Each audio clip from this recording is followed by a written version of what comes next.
Kumusta kayo mga padreng? Welcome back to my channel.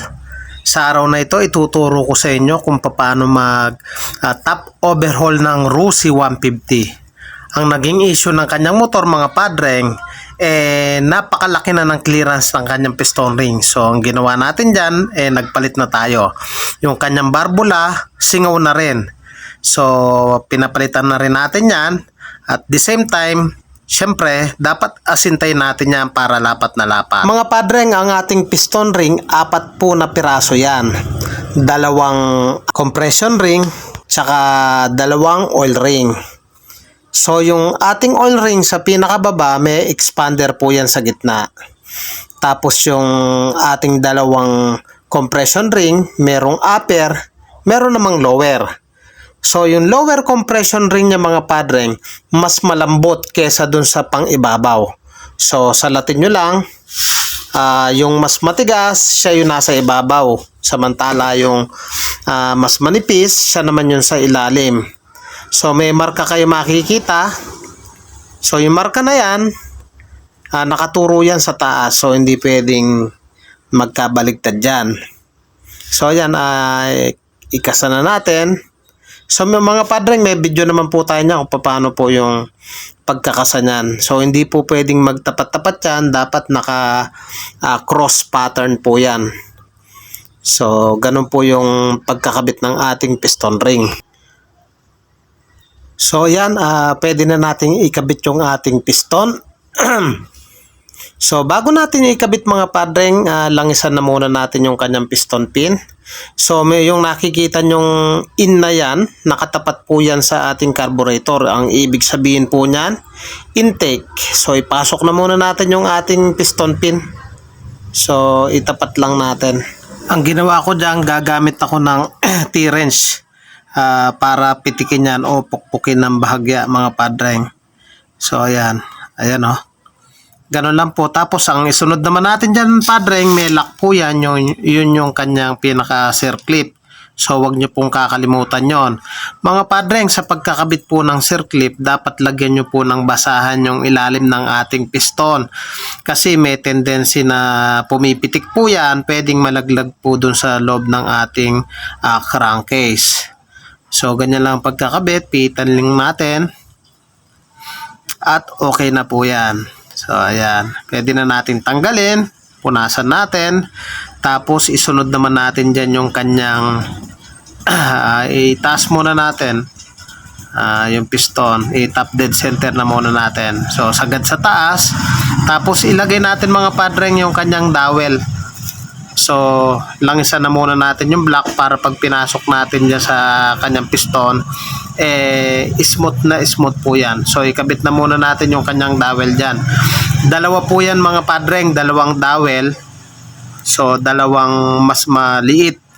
So, dito po yan sa harap.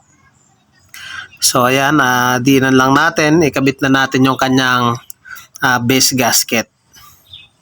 So mga padreng, pag nagkakabit po ako ng base gasket, hindi ko na po linalagyan niya ng triban. So pag kinabitan natin, may tendency pa yan na magtagas. So pag bago po yung gasket, wag nyo na po lagyan ng triban.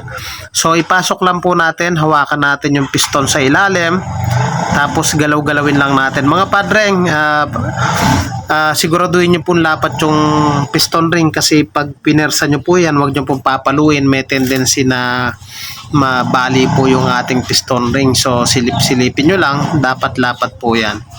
So panoorin nyo lang po yung ginagawa ko. So ayan, ikabit na natin. Pihitin natin yung magneto. Ayan, isagad natin sa itaas. I-top dead center natin yan.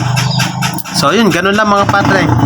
Tapos isunod natin dyan, may dowel po yan. O punasan na muna natin.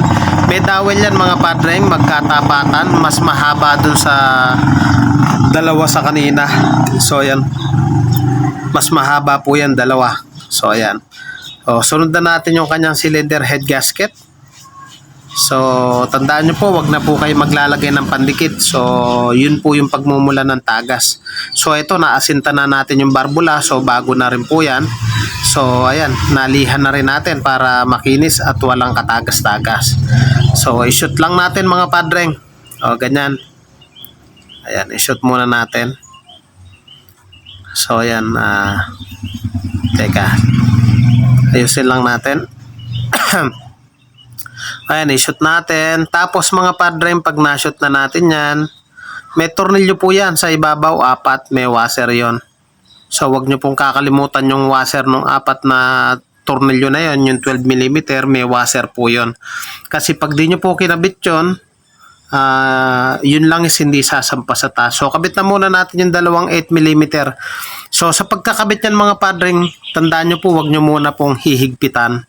So sa huli po natin hihigpitan yan kapag mahigpit na yung cylinder head bolt. So isunod natin yung tornilyo. So wag din natin higpitan. So ito yung tornilyo na 4 na sinasabi ko na may washer. Wag nyo pong kalimutan yung kanyang washer. Kasi pag wala po yan, pwedeng kumatok po ang inyong makina. So higpitan lang po natin yan mga padreng. Sa paghigpit niya mga padreng, dapat lapat po yung paghigpit natin.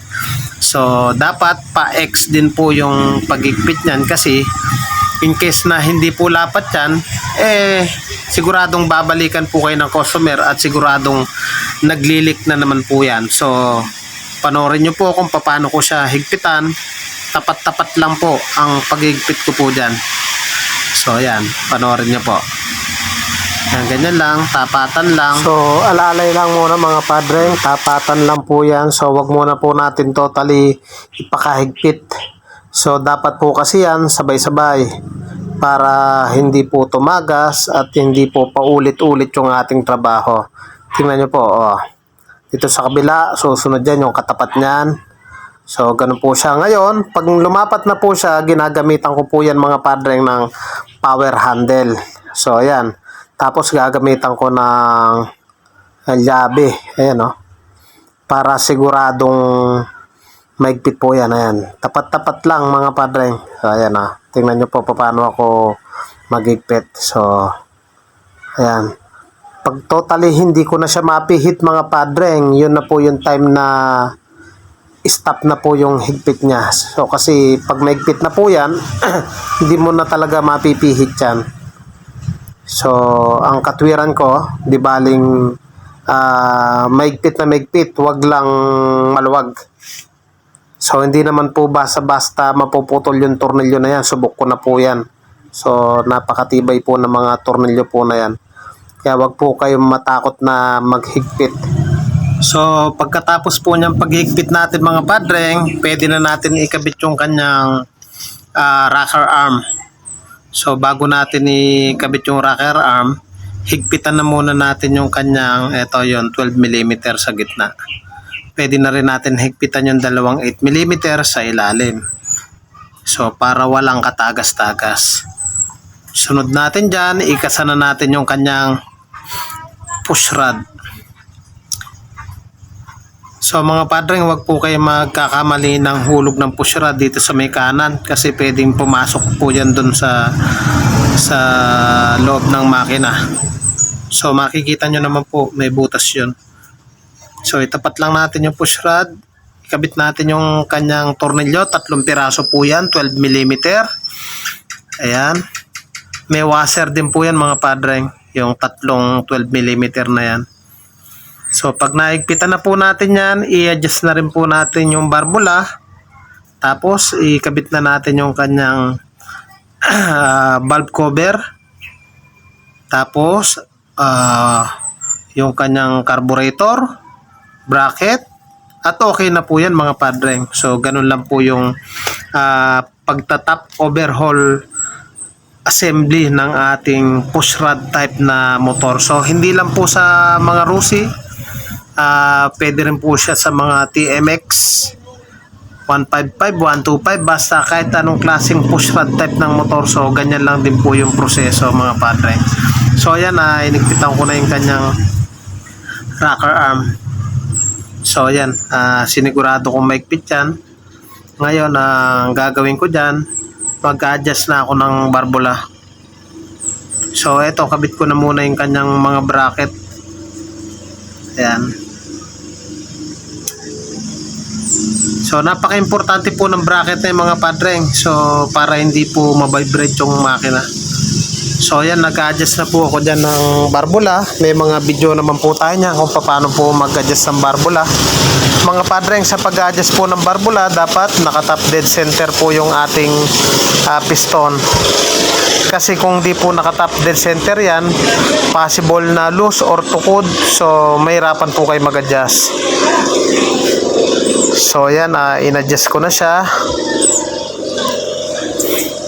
Tapos, pwede na natin takpan yan, ikabit yung tambutso. At okay na po yan mga padreng, ganun lang kasimple. Kung may motor po kayong kagaya nito, o basta push rod type, madali lang naman pong sundan yan. So, yan, in-adjust ko na yung kanyang barbula. So, yan, nakabit ko na yung kanyang tangke, tambutso, at okay na po yan. Mga padreng, kung bago ka pa lang sa akin channel, huwag niyo pong kalimutan paki-subscribe, pakihit na rin po yung notification bell para updated po kayo sa mga videos na ilalabas ko. Thank you po sa inyo, God bless at mabuhay po kayo.